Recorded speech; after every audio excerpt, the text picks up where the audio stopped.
السلام عليكم ورحمة الله وبركاته. اللهم صل وسلم وبارك على سيدنا محمد وعلى آله وصحبه وسلم. النهاردة كده هو هعمل لكم حاجة كده لشم النسيم. لا جبت فسيخ ولا جبت رنجة ولا جبت ملوحة ولا جبت أي حاجة خالص. ولادي كانوا طالبين إن اليوم ده يتغدى كده بالشكل ده. فأنا حبيت أعمل تغيير وكمان كسر لليوم اللي فيه الاحتفال علشان إيه، اتباع لسنة نبينا محمد. لأن مفيش حاجة اسمها عيد الربيع ولا عيد شم النسيم، بس احنا بنعمل شوية أكلات وشوية حاجات كده نفرح بيها عيالنا وبس. طبعا اللي لسه ما اشتركش في القناة وأول مرة يدخل القناة ياريت يشترك ويفعل الإشعارات على الكل عشان يوصله كل ما هو جديد. واللي ما حطش لايك يا ريت تحطوا لنا اللايك طول الفيديو. هفكركم باللايك لان بصراحة بتنسوا اللايك خالص، وده بيوجع الفيديو وبيخلي الفيديو ما بيتشافش. عملت ايه النهارده يوم احمد علشان تحتفلي بشم النسيم؟ او عملت زي ما طلبوا ولادي. في شوية عادات هنا عندنا كده في الصعيد. في حاجة اسمها يوم اسمه يوم الفرفيطة، لازم تذبحي فيه طيور، تكوني مربية طيور أو تشتري طيور وتذبحيها تحتفلي باليوم ده.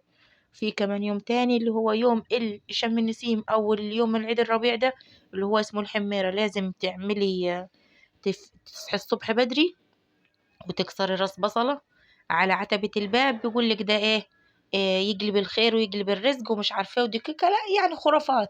طلعنا لقينا أمهاتنا وأجدادنا بيعملوا الكلام ده، فده خرافات. يعني الناس بطلت تعمل الحاجات دي دلوقتي خالص. فكل واحد ايه بيقضي يومه زي ما هو عايز وزي ما هو على مزاجه. زي ما قلت لكم كده كان طلب ولادي، كان عندي هنا حتة لحمة وكمان زودتها بشوية تحابيش كده وزودتها وكترتها علشان اعمل منها ايه صنفين اللي انتوا شفتوهم في اول الفيديو كده، وعجبوا ولادي جدا وكانوا طالعين بسم الله ما شاء الله عسل عسل. عملت ايه يا ام احمد؟ فرمت اللحمة اللي كانت عندي انا زي ما معوداكم وزي ما المتابعين فيديوهاتي. للناس الجداد كمان المعلومة دي، أنا ما بحبش أشتري لحمة مفرومة أبدا. لو كان إيه، بحب إن اللحمة أجيبها على بعضيها كده صافية وأفرمها حتة بحتة في البيت عندي.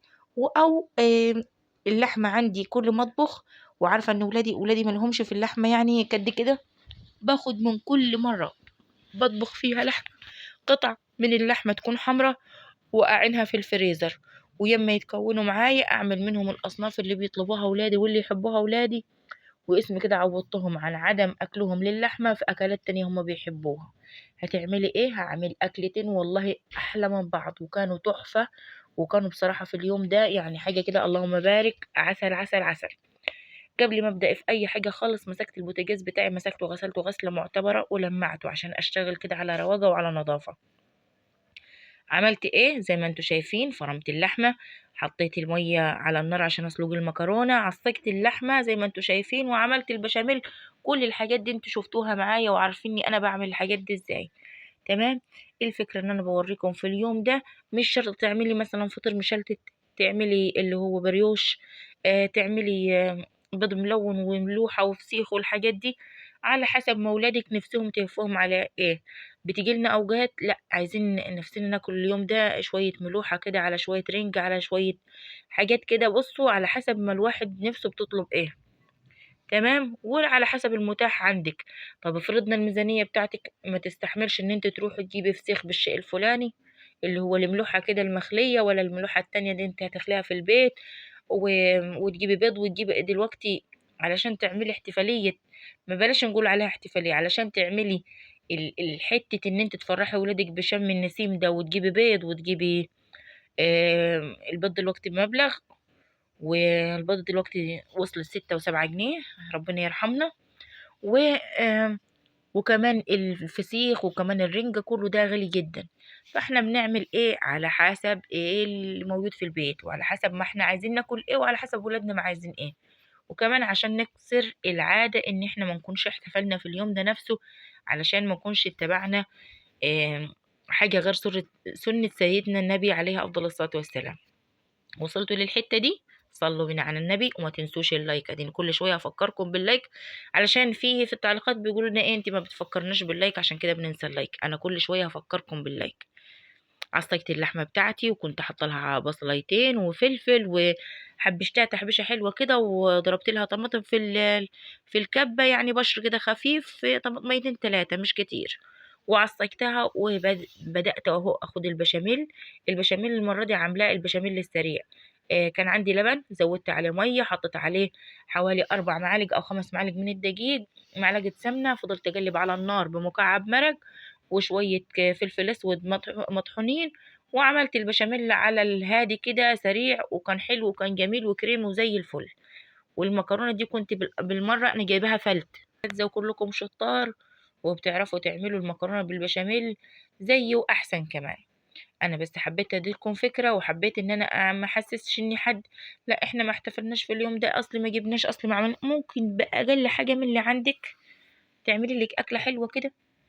انا كل اللي كلفني ان انا اشتريت لفتين الجلاش دول بحوالي 22 جنيه او 24 جنيه. كانت لفه الجلاش بحوالي 12 جنيه. تمام. والبيض كان عندي بيض بلدي كده من الفرخات اللي انا مربياهم. عملوا لي كده 4 بيضات، فاللهم لك الحمد، برضو استغلتهم في الاكل. عندكش بيض ما تحطش بيض خالص، ما يجلكش وما يضايقكش الموضوع ده خالص. عندكش بيض في اليوم ده، البشاميل لو حطيتيه كده مع معلقه السمنه هيدي لون حلو، وهيبقى وشه احمر وجميل. عندك جبنه موتزاريلا حطي. انتي ما تتقيديش باي مقدار معين، مشي حالك، والحاجه طالما انتي بتذكري الله فيها، عاملاها بنفس راضيه وبمحبه وبحب كده ليك، ان انت تطلعي اكله حلوه كده لاولادك، ربنا هيكرمك وهتطلع احلى اكله هياكلوها من ايدك. حطيت البيضه كده على البشاميل وزودتها من فوق. لقيت كده البيضه كده التانية اتخبطت فطقت كده اتكسرت. قلت والله ما انا سايباكي، لان هحطك كمان على وش الصينيه، وهعلي القيمه الغذائيه. بدل ما هجيب لي ب50 جنيه 60 جنيه بيض عشان اعمل شم النسيم، هم 4 بيضات مشيت بهم الغرض، عملت بهم بشاميل، وهعمل بهم صينيه الجلاش، وهتبقى الدنيا 100 فل و14. تمام. شويه البشاميل اللي انتوا شايفينهم دول انا حطيت عليهم بيضه زي ما انتوا شايفين. البيضه اللي اتكسرت اهي، بقول لكم اهي البيضه اللي اتكسرت. والله لا حطاكي مش هسيبك. فانا كل اللي خدته في صينيه البشاميل ده بيضتين، وفي صينيه الجلاش برضو بيضتين، لان البيض بيض صغير، بيض بتاع فراخ بلدي وبيض صغير يعني. انت لو هتعمليها بيضة من بيض الوزاري او البيض المزارع ده، فالبيضة هتبقى كبيرة وحلوة وهتقضي الغرض. انا بس حبيت اعلي القيمة الغذائية واعمل لولادي كده حاجة كده تكون مغذية كده وغنية. تمام. قفلنا صينية المكرونة نركنها على جنب او نشغل الفرن ونحطها، لان المكرونة بتاخد وقت شوية عن الجلاش. تمام. بصوا زي ما انتوا شايفين كده، وبحب اخد باللحاسة دي كل المقادير الموجودة، ما بحبش اخليه. ليه؟ مش بخل، بس حرام نعمة ربنا ليه يعني نسيبها؟ كل حاجة احنا بنستخدمها يعني فيها لبن، فيها سمنة، فيها بيض، فحرام. تمام. جبنا لفتين الجلاش. انا قلت اعمل صينية المكرونة كده واشطبها واخلصها على بال ما تكون ايه لفتين الجلاش لسه جايبهم ابني من الدكان. هو بصراحة ابص لي فترة، يا ماما عايز صينية جلاش، يا ماما انا عايز جلاش باللحمة المفرومة، يا ماما مش عارفة إيه. كل يوم اقول بكرة بعده بكرة بعده. قلت والله طالما هعصق فبالمرة اللي عاملاها له وما خليش في نفسه حاجة. تمام. لفتين الجلاش موجودين يعني، اشتريتهم من الدكان زي ما قلت لكم ب22 جنيه. اللهم صل وسلم وبارك على سيدنا محمد. اللبن عندي في البيت، ربنا يزود الخير يا رب وكتر الخير عند الناس اجمعين. هنا عندنا في الصعيد يعني الناس جيراننا بتحلب، فبنشتري منها اللبن، فبيكون طازة وحلو كده. يا رب دم علينا النعمة يا رب وزيده. وما يعني ما يعني زيد الخير والبركة في كل البيوت، يا اللهم امين. يا رب يجعل في بيوتكم يا رب الخير كله، ويجعل البيوت كلها عمرانة يا رب، وما تحوج حد لحد. اللهم امين. امنوا معايا، واللي وصل للدعوة دي يقول اللهم امين، وربنا يتقبل منك الدعوة الحلوة دي للجميع، اللهم امين. الجلاش برضو ما فيهوش افتكاسات. كنت حاطه في الطبق ده اللي باخد منه بالفرشه معلقتين سمنه على معلقتين زيت. تمام. كل ما ارص يعني حوالي كده 4 ورقات من الجلاش، بديهم دهنه كده بالفرشه خفيفه من السمنه على الزيت لحد ما اخلص لفه جلاش في القعر بتاع الصينيه من تحت. وبعد ما احط الحشوه اللفه التانية من الجلاش زي ما انتوا شايفين كده. انا مركزه كويس، بحط مرة التانية اللي على الجنب المرة التانية اما بحط الورقة التانية من او الورقتين بتوع الجلاش بحط التانية من الناحية التانية، بحيث ان كلها تطلع سمك واحد وتطلع مظبوطة وتطلع تمام كده، ما تبقاش فيها حتة سميكة او حتة خفيفة. تمام كده كان التليفون هيقع، ولله الحمد ولله الحمد ربنا ستر، لحقته على اخر لحظة، عدت على خير. تمام. هخلص اول لفة جلاش كده زي ما انتوا شايفين، وشغالة اهو علشان ايه كله يدخل في الفرن بالمرة. وانا مشغلة الفرن ما احتاجش ان انا اشغل تاني واطفي واشغل والكلام ده كله. انا خليت صينية الجلاش للاخر، زي ما قلت لكم صينية الجلاش مش بتاخد وقت زي المكرونة. انا كده المكرونة مولعة الفرن وحاطة صينية المكرونة فيها لحد ما اخلص صينية الجلاش، وبعد كده احط صينية الجلاش في قعر الفرن من تحت، او على ارضية الفرن من تحت، يا دوبك 5 دقايق، وبعد كده انقلها من فوق على الشواية تكون شربت كل السوائل او السائل اللي هنحطه لها. انت لو عندك حساسية من البيض ومش حابة تحطي بيض في الجلاش، ممكن تحطي لبن، بس لبن معلقة صغيرة او نص معلقة من الفلفل الاسود، وهتبقى تمام وزي الفل. مش حابة خلاص براحتك، يعني تحط البيضة ما تحطيهاش، ده شيء يرجع لك. كان برضو العصاج بتاعي حسيته قليل، وكان في عندي معلقة العصاج، انا مش بستهون بأي حاجة، اي حاجة بشيلها بتنفع في يوم زنقة زي كده. شفتوا دي؟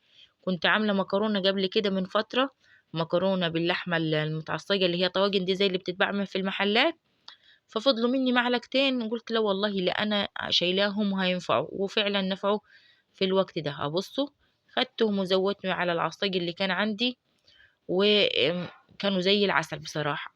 العصاج اللي كان متشال كان مفيهوش صلصة خالص، والعصاج اللي انا عاملاه في اليوم ده كان في صلصة، اللي كان فيه طماطم، يعني الطماطمتين اللي بشرتهم على الكب وحطيتهم عليهم. بسوي كده زي ما انتوا شايفين، وخلاص كده هقفل الصينية بتاعتي. وطبعا انا مسرعه لكم في الفيديو كان هيكون اطول من كده بكتير، انا حاولت اختصر فيه على قد ما اقدر علشان ايه ما يطولش عليكم الفيديو. ايه رأيكم في الفكرة الحلوة دي؟ فرحت انا ولادي كده ولا ما فرحتهمش؟ خليت نفسهم في حاجة ولا لا؟ مش شرط ان انا اجيب دي ودي ودي، يعني انا ممكن انا برضو ايه نفسهم في بيض ملون والحاجات دي، وكانت امكانياتي او ظروفي في الوقت ده مش سامحة، انا اقدر اعمل ايه، اعمل اكلة حلوة وابسطهم بيها. في وقت تاني يكون مثلا محوشة شوية بيض، آم، حد من اللي في البيت كده طالع وخليته يجيب لي رنجاية، هجيبها حبة حبة كده واحوشهم كده في التلاجة، وفي يوم اعمل لهم الحاجة اللي نفسهم فيها. المهم ان احنا ايه، يعني نعرف ندبر امورنا ونشغل دماغنا ونتصرف صح، بحيث ان احنا ما نحرمش ولادنا من حاجة، وفي نفس الوقت ايه ما نرهقش نفسنا في ميزانية نجيب له عشان نحتفل، ولا نقضي شم النسيم ونقول زي الناس ومش زي الناس، نصرف لنا حوالي 300 400 جنيه في وجبة، ويعني حرام. احنا ممكن ندبر امورنا، والست الشاطرة هي اللي تدبر امور بيتها وما تخليش ولادها نفسهم في حاجة، وفي نفس الوقت ايه تكون فرحتهم وما جتش على نفسها وعلى جوزها، وما كلفتش جوزها بحاجة فوق استطاعته أو حاجة كده فوق مقدرته.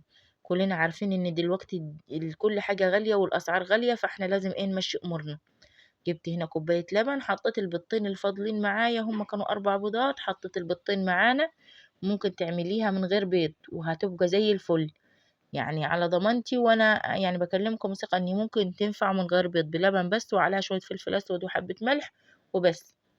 في التسقية اللي انا هعملها للجلاش دي حاطة كوباية لبن كبيرة، حاطة البيضتين، حاطة مكعب من المرق، وحاطة ايه فلفل اسود، بس كده.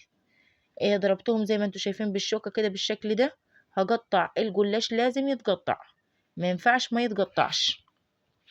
هقطع الجلاش زي ما انتوا شايفين كده مربعات على حسب التقطيع اللي انت عايزاها. انا مرضتش اقطعها تقطيعة كبيرة علشان ايه كل اللي ياخد له قطعة مثلا وشبع على كده ما يفتفتش وما يبقش منه، وتبقى ايه بقيت صينية الجلاش قاعدة كده بشكلها وبحلاوتها للوقت تاني. اي حد عايز ياكل منها فهياكل منها وهي نظيفة، من غير ما تكون متقطعة او متفرفتة او حد قاطم منها، وما ان العين بتاكل قبل البق زي ما بيقولوا. قطعتها بالشكل اللي انتوا شايفينه ده، وبعد كده هزجيها بالسائل بتاعنا اللي هو لبن وبيض وفلفل اسود مكعب مرق، وبس هساوي كل السائل ده عليها كلها بالشكل اللي انتوا شايفينه ده، وبعد كده ايه هحطها في الفرن. حسيت ان اللبن اللي فيها حطيته فيها مش كفاية، هزودها كمان يعني حوالي آم، ربع كوباية من اللبن، وهحطها في الفرن زي ما انتوا شايفين كده. ويا سلام لو زجتيها بالمحلول ده وخليتيها مثلا 10 دقايق تكون شربت وتغلغلي السائل ده في كل الصينية، وهيديك النتيجة أحلى. وصينية الجلاش لا هتلزج من تحت زي ما انتوا شفتوا كده في أول الفيديو، وهتشوفوا برضو بعد ما في آخر الفيديو، لا لزجت من تحت ولا اتحرجت ولا نشفت ولا أي حاجة خالص. بصوا أنا حطيت لها ربع كوباية من اللبن وزودت عليها كده من فوق، وهبدأ أوزع.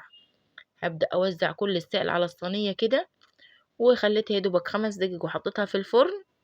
وهتشوفوا النتيجة. بصوا ما شاء الله، صينية المكرونة كانت خلاص هتبدأ تجفل معايا اهو، بتستوي يعني، وكل حاجة فيها مستوية، بس عشان البيض كده يتجانس. ودي اللي حابب يطلع المكرونة خرطة بخرطتها، البيض لما بيستوي مع البشاميل بتطلع معاك المكرونة الخرطة بخرطتها، بتطلع زي الفل. بصوا الجلاش كده نفش معانا والله كأنه فطير مشلتت مش جلاش. كان بصراحة في اليوم ده الأكل كان تحفة، كان ولادي يعني منشكحين من الأكلة دي. مين ما بيحبش الأكلة دي؟ والأكلة دي راشقة في العزومات، وراشقة في أفراح، راشقة في عشا عروسة. في عشا عروسة بيخلى من صينية الجلاش باللحمة المفرومة أو المكرونة بالبشاميل؟ طبعا لأ. فأكلة حلوة جدا جدا جدا، كفتنا اليومين كده. أنا وفرت أكل يومين، وفي نفس الوقت حاجة حلوة، وفي وقت تاني هعوضها لولادي واعمل لهم برضو الاكل اللي نفسهم فيه. طبعا وصلتوا لحد هنا، صلوا بينا على النبي، وما تنسوش برضو اللايك. اللايك مهم جدا علشان يرفع الفيديو. تمام. نفسي ربنا يكرمني كده واكمل الساعات، لان الساعات عندي في القناة نقصت جدا، فالله المستعان كده، وربنا يكرمنا كده. نفسي القناة تتفعل. انا لحد الان اهو لي سنة ونص القناة لسه ما اتفعلتش يا جماعة. لسه القناة لا اتفعلت ولا دخلت مراجعة ولا حاجة خالص. فالله المستعان والله كريم. زي ما انتوا شايفين كده قطعة الجلاش كده حاجة كده كأني فطير مشلتت أو فطير شرقي محشي لحمة مفرومة، حاجة كده تحفة من الآخر. صينية المكرونة الغنية التحفة الروعة. يا رب الفيديو يعجبكم، واستودعكم الله، السلام عليكم.